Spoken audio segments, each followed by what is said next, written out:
नमस्कार, मैं चंद्रशेखर जोशी, देवभूमि टुडे में आपका स्वागत है। सहकारिता विभाग गाँव में किसानों की, ग्रामीणों की समस्याओं को दूर करने के लिए नए नए प्रयोग कर रहा है। केंद्रीय सहकारिता मंत्री अमित शाह के मंत्रालय के मुखिया बनने के बाद जब केंद्र में पहली बार सहकारिता मंत्रालय पृथक हुआ तो राज्यों में भी सहकारिता विभाग में गति आई और कई ऐसे काम सहकारिता विभाग कर रहा है जो इससे पहले नहीं। तो हम जैसे प्रधानमंत्री जन औषधि केंद्र की जो दवा परियोजना है उसको चंपावत जिले में किस तरह से शुरू किया जा रहा है और किन किन गाँवों में उन परियोजनाओं के माध्यम से लोगों को सस्ती दवाएं सुलभ हों, उसके लिए क्या प्रयास किए जा रहे हैं। हमारे साथ सहकारिता विभाग के सहायक निबंधक श्री सुभाष चंद्र गैतोड़ी जी हैं। आप सर ये बताइए कि जो पीएम जन औषधि परियोजना है उसका सहकारिता विभाग किस तरह से क्रियान्वयन कर रहा है।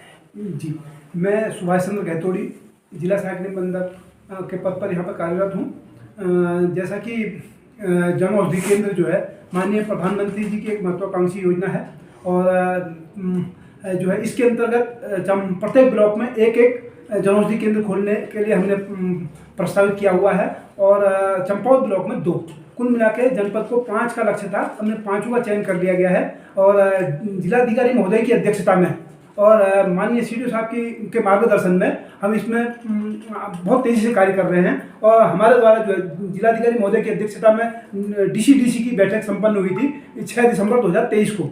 उसमें जो है जिलाधिकारी महोदय के मार्गदर्शन में हमारे द्वारा जो है रोलमेल, चंपावत, बाराकोट और कोट अमोड़ी और साथ में जो है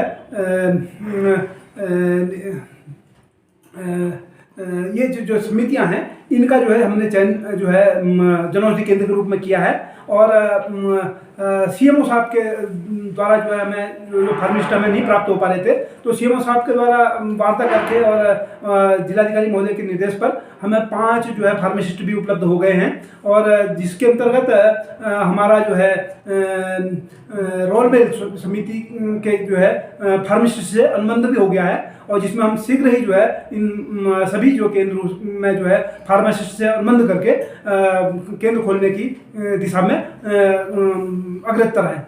और जो है यह जो योजना है जिसके अंतर्गत जो है सस्ती दवाएं उपलब्ध कराकर जो जैसे काश्तकारों का, स्थानीय लोगों का, ग्रामीण लोगों का पैसे का भी जो है की बचत होगी और साथ में जो है औषधि मिलने के संबंध में जो है सुविधा भी प्राप्त हो पाएगी।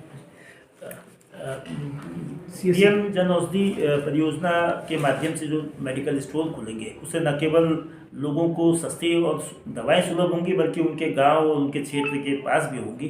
तो यार साहब, क्या ये जन औषधि केंद्र इसी वित्तीय वर्ष में मार्च 2024 में शुरू हो सकेंगे?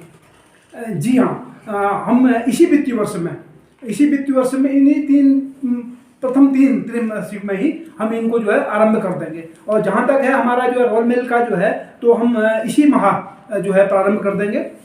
बाकी भी हम जो है कोशिश हमारी ये रहेगी कि इसी माह में हम इनको शुरू करा दिया जाए हमारे द्वारा।